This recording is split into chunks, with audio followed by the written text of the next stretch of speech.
Hello everyone. तो आज हम कवर करने वाले हैं class 9th NCERT text book Kaveri का chapter number 1 how I taught my grandmother to read, जो लिखा है सुधा मूर्ति ने। इस चैप्टर में वो बताती हैं कि कैसे उन्होंने अपनी ग्रैंड मदर को रीडिंग करना सिखाया। तो let's start reading. When I was a girl of about 12, I used to stay in a village in North Karnataka with my grandparents. Those days, the transport system was not very good, so we used to get morning papers only in the afternoon. The weekly magazine used to come one day late. All of us would wait eagerly for the bus, which used to come with papers, weekly magazine, and the post. तो यहाँ पे सुधा मूर्ति बताती हैं कि जब वो 12 years की थी तब वो कर्नाटका के एक नॉर्थ विलेज के अंदर रहा करती थी अपने ग्रैंड पेरेंट्स के साथ। उन दिनों ट्रांसपोर्ट सिस्टम उतना अच्छा नहीं था, इसकी वजह से मॉर्निंग पेपर्स आफ्टरनून में ही आया करते थे और वीकली मैगजीन्स जो थी वो वन डे लेट आती थी। तो वो ईगरली मतलब एक्साइटेडली उस बस का वेट करते थे जो पेपर्स, वीकली मैगजीन और पोस्ट को दिया करती थी। At that time, Triveni was a very popular writer in the Kannada language. She was a wonderful writer. Her style was easy to read and very convincing. Her story usually dealt with complex physiological problems in the lives of the ordinary people and were always very interesting. यानी उस time पे त्रिवेणी नाम की एक बहुत popular writer हुआ करती थी कन्नड़ लैंग्वेज के अंदर। वो बहुत वंडरफुल राइटर थी और उनकी स्टाइल बहुत इजी थी रीड करने में और बहुत मोटिवेटिंग थी, कन्विंसिंग थी। उनकी स्टोरीज़ हमेशा कॉम्प्लेक्स सिचुएशंस के ऊपर थी, कॉम्प्लेक्स मतलब डिफ़िकल्ट प्रॉब्लम्स के ऊपर थी जो एक ऑर्डिनरी पर्सन फेस करता है, और हमेशा वो बहुत इंटरेस्टिंग हुआ करती थी उनकी stories. Unfortunately for the Kannada literature, she died very young. Even now, after 40 years, people continue to appreciate her novels. यानी अनफॉर्चुनेटली उनकी वेरी यंग एज में ही डेथ हो गई एंड 40 इयर्स बाद भी आज पीपल उनकी नॉवेल्स को अप्रिशिएट करते हैं।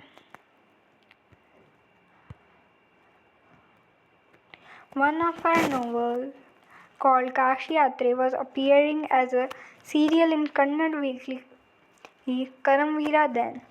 यानी उनकी एक नोवेल थी काशी यात्रे, जो कि एक कन्नड़ वीकली मैगज़ीन आती थी करमवीरा नाम से, उसके अंदर एक सीरियल हुआ करती थी। स्टोरी थी एक ओल्ड लेडी और उसकी एक विश, एक इच्छा के बारे में काशी या फिर वाराणसी जाने की। बहुत सारे हिंदूज़ बिलीव करते हैं कि काशी और वर्शिपिंग लॉर्ड विश्वेश्वरा एक अल्टीमेट पुण्य है। ये ओल्ड लेडी भी यही बिलीव करती थी। उसका स्ट्रगल काशी जाने के लिए वो इस नोवेल में बताया गया है। इस स्टोरी के अंदर एक यंग ऑर्फन गर्ल भी है हु फॉल्स इन लव, पर उसके पास वेडिंग के लिए एनफ मनी नहीं होता है, जिसकी वजह से इन एंड एक ओल्ड लेडी थी वो अपनी सारी सेविंग्स जो उसने काशी जाने के लिए रखी थी वो उस गर्ल को दे देती है, और वो कहती है कि happiness of this orphan girl, इस ऑर्फन गर्ल की जो हैप्पीनेस है वो लॉर्ड विश्वेश्वरा की वर्शिप से ज़्यादा इम्पॉर्टेंट है। सुधा मूर्ति की ग्रैंड मदर कृष्णा का जो है वो कभी स्कूल नहीं गई, तो वो रीड नहीं कर पाती थी। हर वेंसडे जब मैगज़ीन आती थी तो सुधा मूर्ति आए यहाँ पे सुधा मूर्ति के लिए, वो उनको अगला एपिसोड जो स्टोरी का है वो रीड करके सुनाती थी।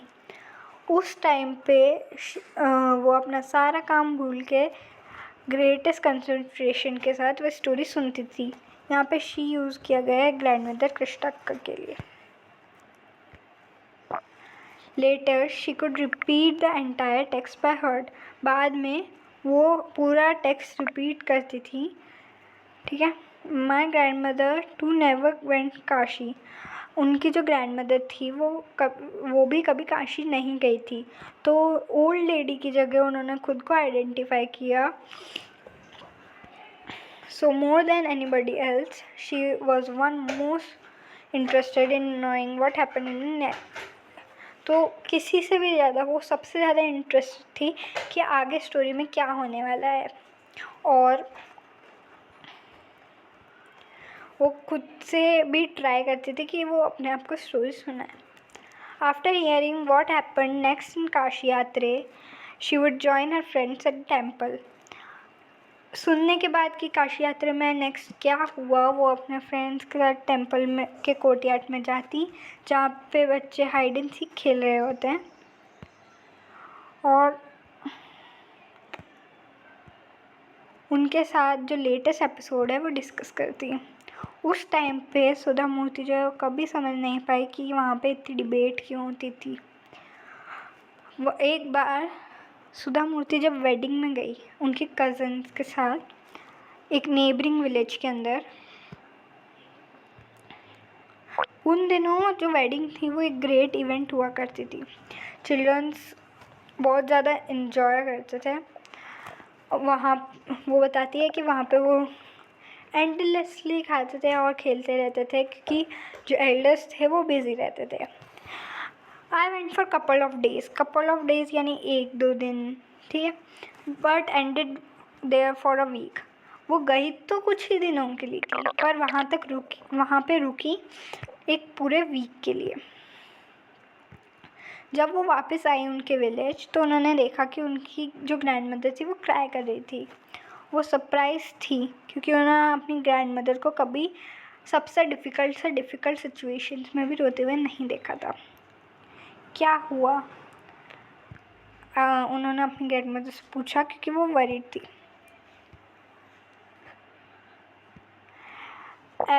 Avva, is everything all right, are you okay. उन्होंने वहाँ उस टाइम पे अव्वा यानी मदर हुआ करता था कन्नड़ में, तो उन्होंने पूछा, अव्वा क्या सब ठीक है, क्या आप ठीक हो। उन्होंने नोट मतलब रिप्लाई किया बिना बोले, सिर हिलाया।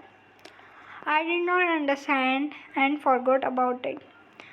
मेरे को मतलब उन्होंने सिर हिलाया तो मुझे कुछ समझ नहीं आया, पर मैं इसके बारे में भूल गई। रात को जब डिनर के बाद हम सोने जा रहे थे ओपन टेरेस में, तो क्योंकि समर थी तो और फुल मून नाइट थी, तो अव्वा आई उनके पास बैठी और मतलब उन्होंने मतलब सर सहलाते ना वैसे सहलाया सुधा मूर्ति को। सुधा मूर्ति को रियलाइज़ हुआ कि ग्रैंड मदर कृष्णाक्का उनसे बात करना चाहती है। उन्होंने उनसे पूछा व्हाट्स इज़ द मैटर। तो उनकी ग्रैंड मदर बताती हैं कि जब वो एक यंग गर्ल थी तभी उन्होंने उनकी मदर को खो दिया था। उनको गाइड करने वाला उस टाइम कोई नहीं था, और उनके फादर एक बिज़ी मैन हुआ करते थे जिन्होंने फिर से शादी कर ली थी। तो उन दिनों पीपल ने कभी जो भी लोग होते थे उन्होंने गर्ल्स के लिए कभी एजुकेशन को एसेंशियल नहीं समझा, इसलिए वो कभी स्कूल नहीं जा पाई। फिर उनको बहुत ही यंग एज में उनकी शादी कर दी गई ग्रैंड मदर कृष्णाक्का की, और वो बहुत बिज़ी हो गई। जब उनके चिल्ड्रन हुए, ग्रैंड चिल्ड्रन हुए, तो उनको बहुत खुशी होती थी उनके लिए खाना बनाने में, उनको खाना खिलाने में। बट कुछ बार वो रिग्रेट करती थी कि रिग्रेट मतलब उनको पछतावा होता था कि वो स्कूल क्यों नहीं गई। तो उन्होंने ये डिसाइड किया कि वो अपने चिल्ड्रन और ग्रैंड चिल्ड्रन को अच्छे से पढ़ाएंगे ज़रूर। सो आज के लिए इतना ही। सेकंड पार्ट करेंगे हम पार्ट 2 में। Thanks for watching.